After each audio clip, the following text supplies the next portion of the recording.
प्यारे बच्चों, आपका दिन मंगलमय हो। अगर आप नए हैं तो इस चैनल को सब्सक्राइब कर लें। चैनल का नाम है वीवी बीबीसी चैनल। तो आज हम शुरू करेंगे वितान का अगला पार्ट।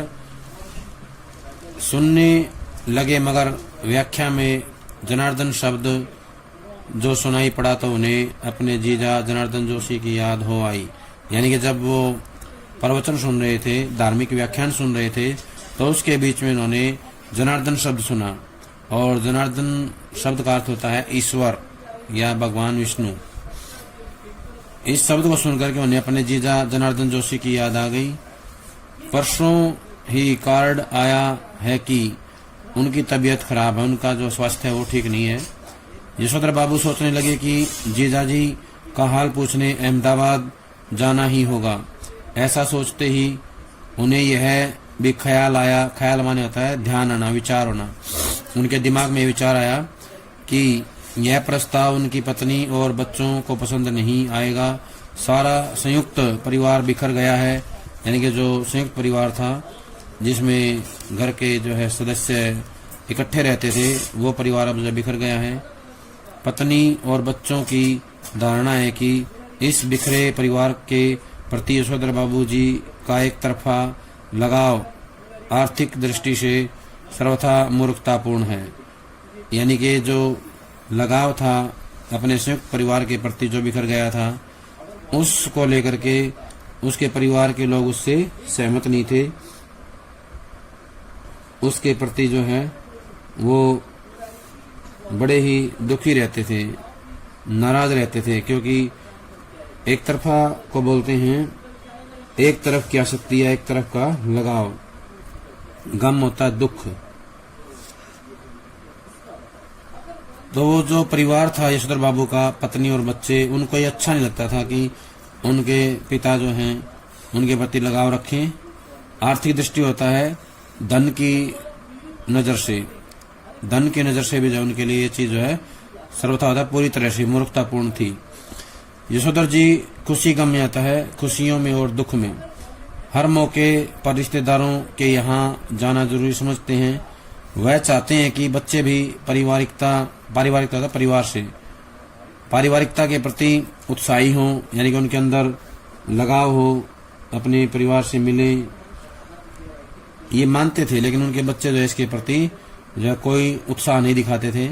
बच्चे क्रुद्ध ही होते थे हैं, यानी गुस्सा करते हैं उनके बच्चे। क्रुद्ध होना था गुस्सा करना। क्या होता क्रुद्ध होना? गुस्सा करना। अभी उस दिन हद हो गई। कमाऊ बेटे ने यह कह दिया कि आपको बुआ को भेजने के लिए पैसे मैं तो नहीं दूंगा। जब यशोधर बाबू ने अपने बेटे से पैसे मांगे तो उसके बेटे ने क्या किया, मना कर दिया था और कहा था कि बुआ को भेजने के लिए पैसे वो नहीं देगा। यशोधर बाबू को कहना पड़ा कि अभी तुम्हारे बब्बा की इतनी साख है कि 100 रुपये उधार ले सकें। यानी कि उनके पिता जो हैं यशोधर बाबू जो है अपने बच्चों को कहते हैं कि वो अगर पैसे नहीं देगा तो क्या हुआ, उनका जो है मेलजोल है समाज में, साख में था मेलजोल, लेन देन जो है उनका समाज में अच्छा है, और वो जो है उधारे 100 रुपये लेके भी बेच सकते हैं। यशोधर जी का नारा, हमारा तो सैप ही ऐसा देखा ठहरा, हमें तो यही परंपरा विरासत में मिली है। सैप होता साहब। क्या होता है सैप? साहब। हमारे साहब तो ऐसे ही हैं। और परंपरा होता है रिवाज, रीत। विरासत होता है हमें जो है कोई चीज मिलती है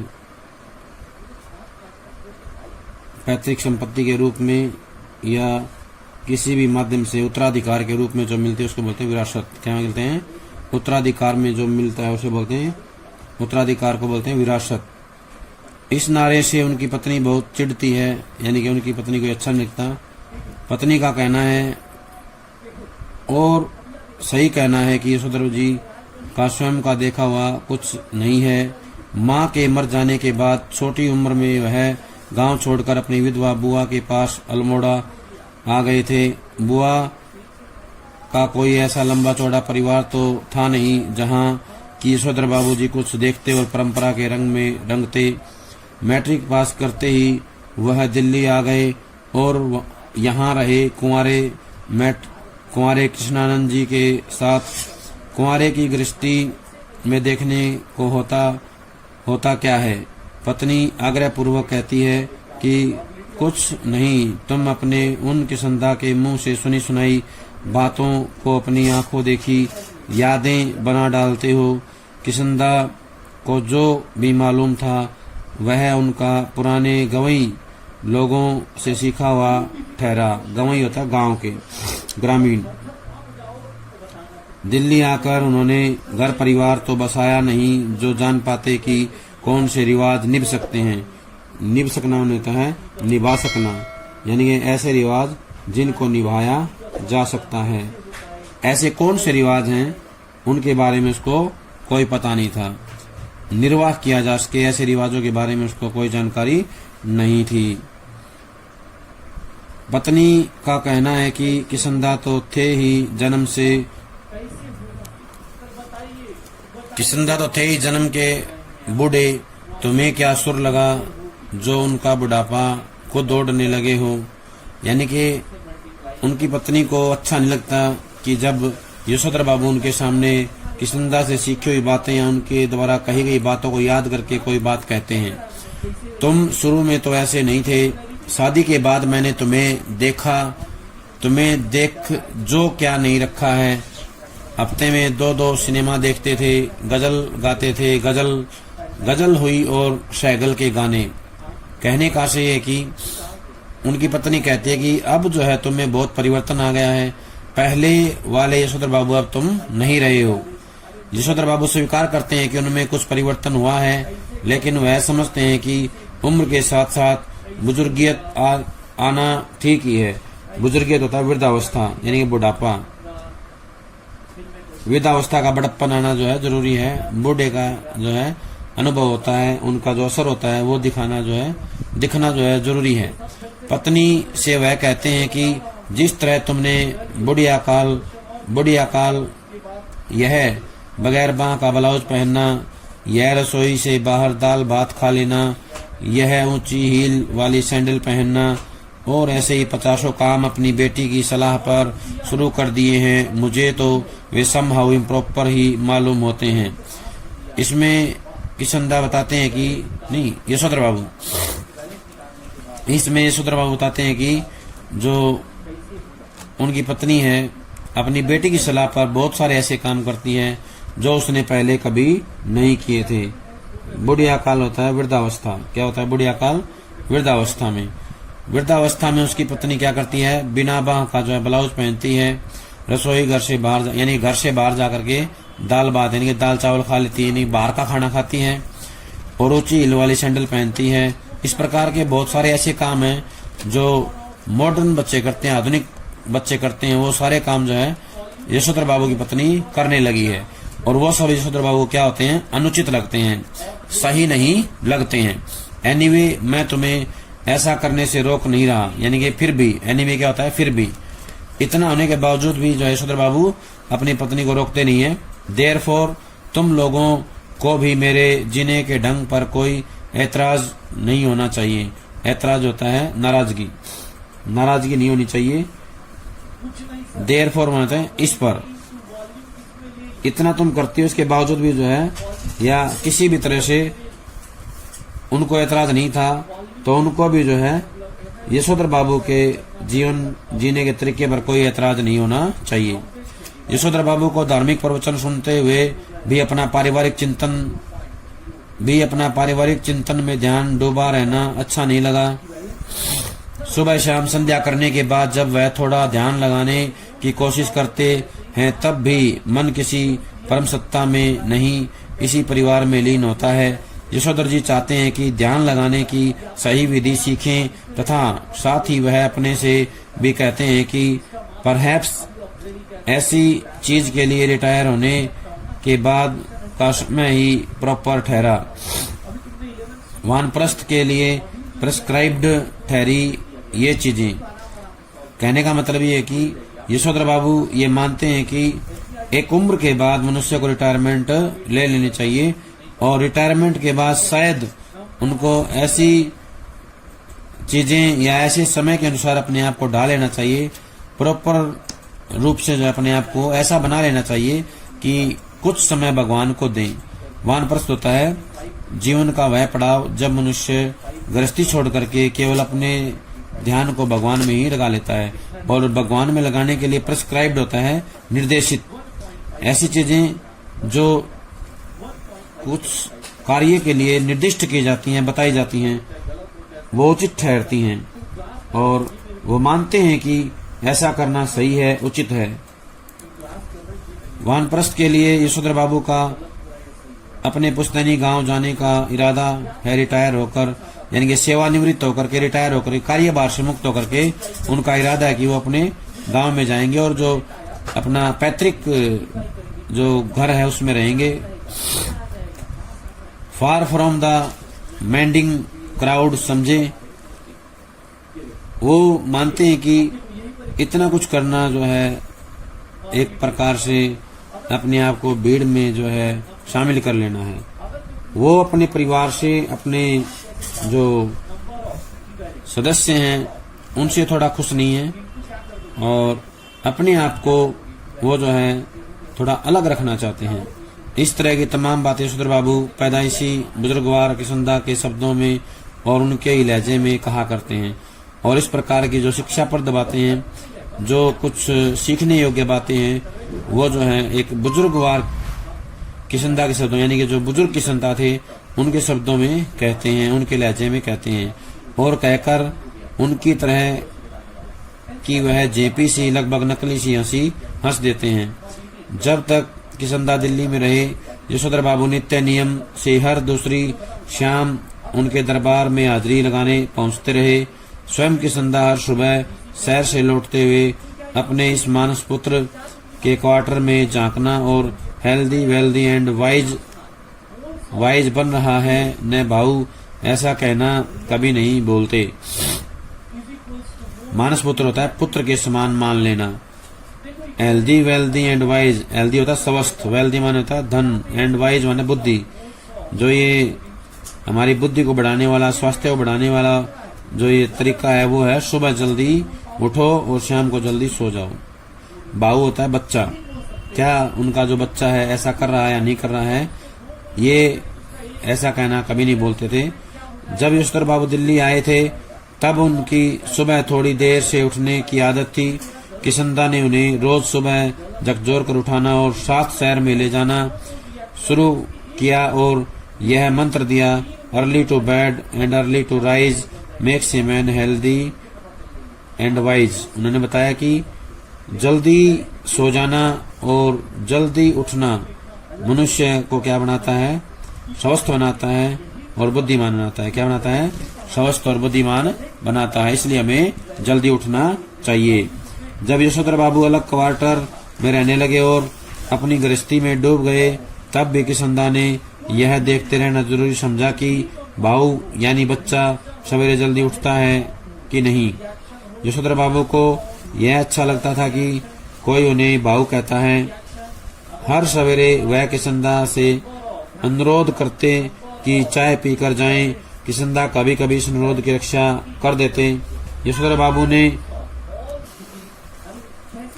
एक बार इसका अर्थ समझ लें, far from the mending crowd, इसका मतलब होता है ऐसी भीड़ जो पागल बना देने वाली हो, ऐसी भीड़ जो पागल बना देने वाली हो उससे जो है दूर रहना चाहते हैं, भीड़ से दूर रहना चाहते हैं, क्योंकि वो जो है शहर से अपने बच्चों के और खुद की जिंदगी से थोड़ा सा क्या है वो परेशान हो गए हैं, थोड़ा दुखी हो जाते हैं और चाहते हैं कि रिटायरमेंट होने के बाद वो जो है अपने पुश्तैनी गांव में जाएं और वहां रहें।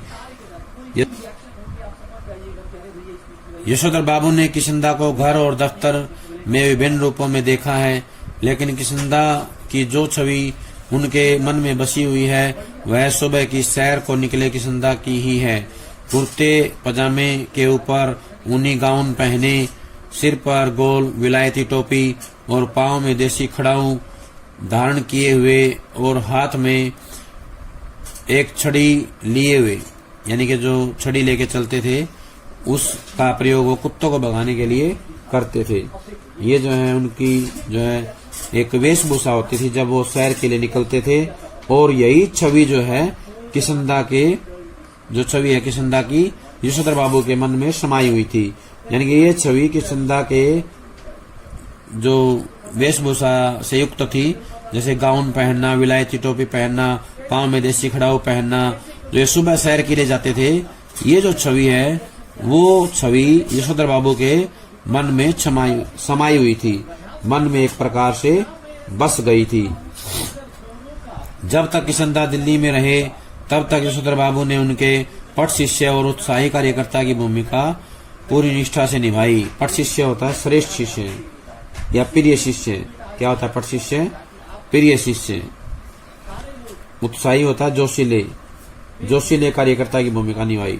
निष्ठा होता है विश्वास। क्या होता है? विश्वास या आस्था।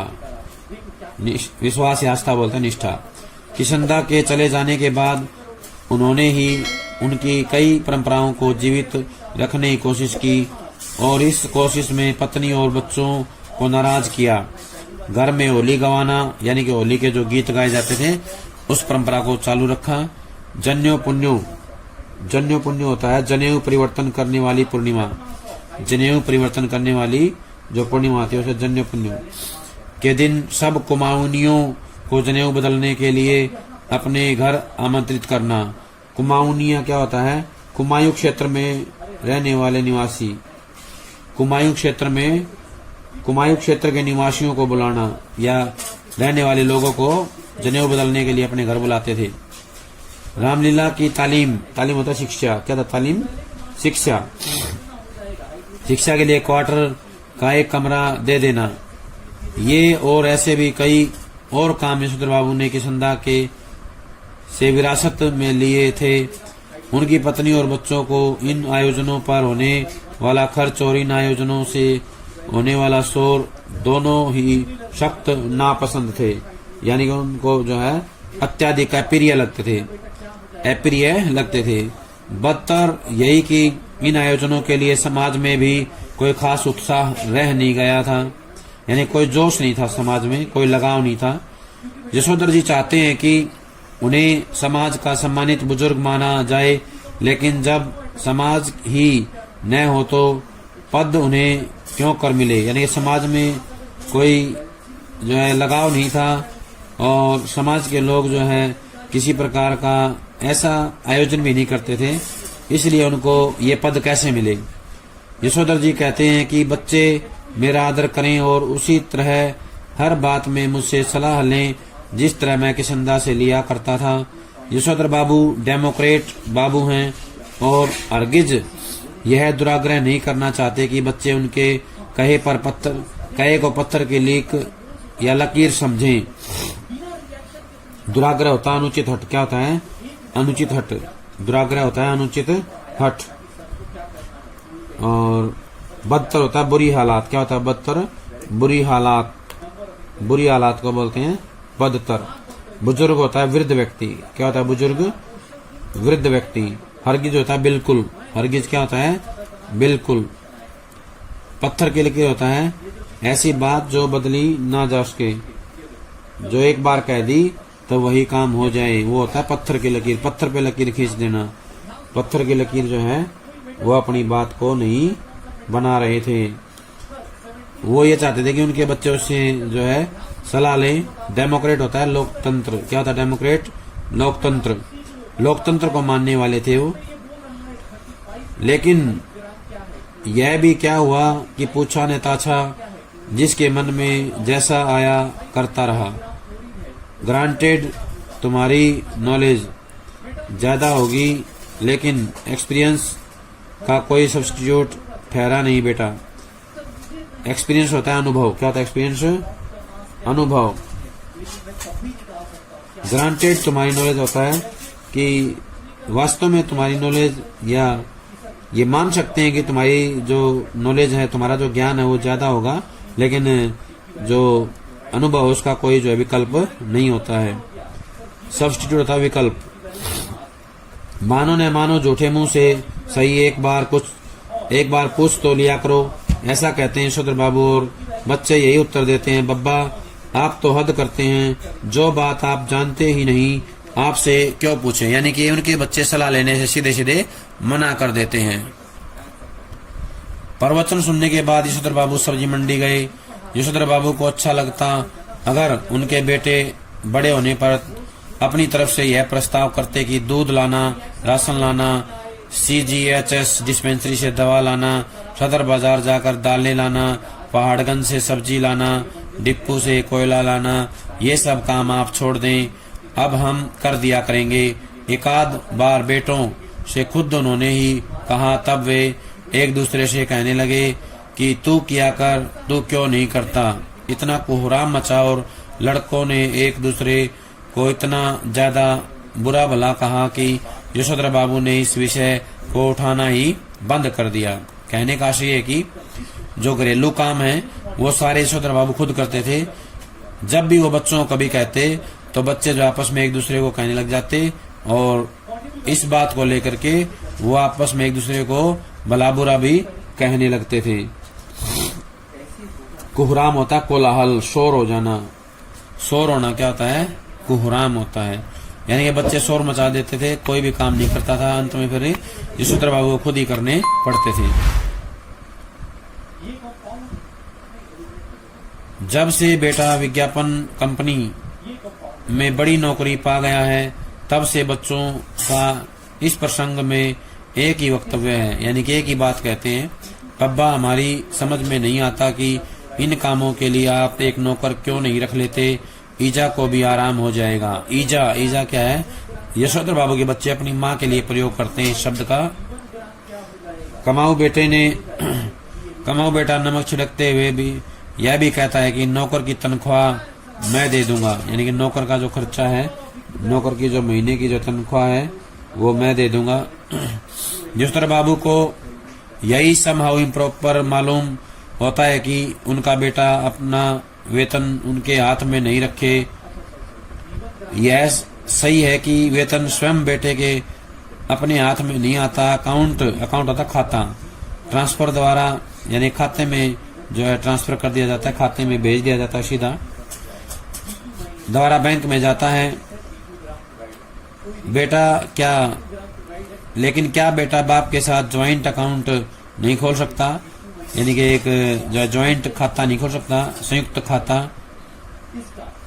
झूठे मुंह से ही सही एक बार ऐसा कहता तो किस पर बेटे का अपने वेतन को अपना समझते हुए बार बार कहना कि यह काम मैं अपने पैसे से करने को कह रहा हूँ, आपके से नहीं, जो आप नुक्ताचीनी करें। नुक्ताचीनी होता है आलोचना, क्या होता है? आलोचना करना, कमियां निकालना। इस क्रम में बेटे ने पिता का यह क्वार्टर तक अपना बना लिया है। अपना वेतन अपने ढंग से वह इस घर पर खर्च कर रहा है। कभी कारपेट बिछवा रहा है, कभी पर्दे लगवा रहा है, वाला डबल बेड और श्रृंगार मेज, कभी टीवी, कभी फ्रिज। क्या हुआ यह?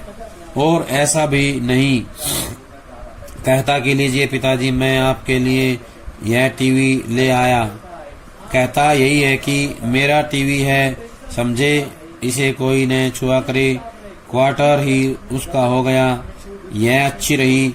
अब इनका एक नौकर भी रखो घर में, इनका नौकर होगा तो इनके लिए ही होगा, हमारे लिए तो क्या होगा।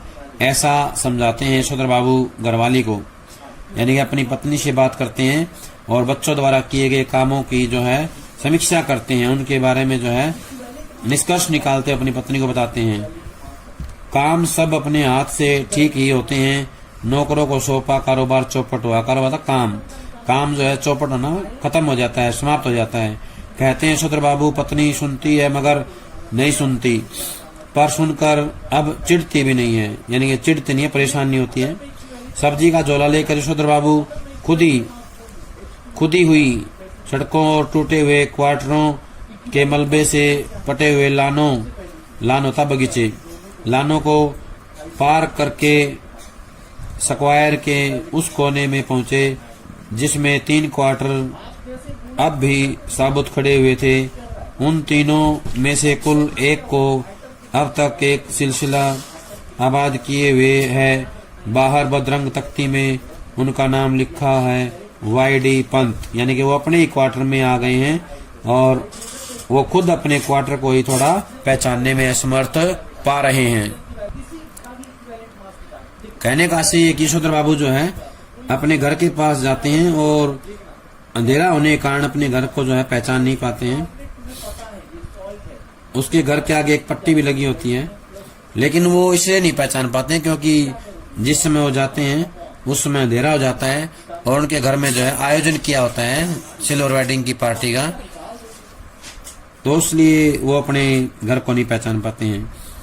प्यारे बच्चों, आज जो काम करवाया गया है सभी इसको अच्छे समझ करके कॉपी में लिखकर याद करें। सभी का बहुत बहुत धन्यवाद।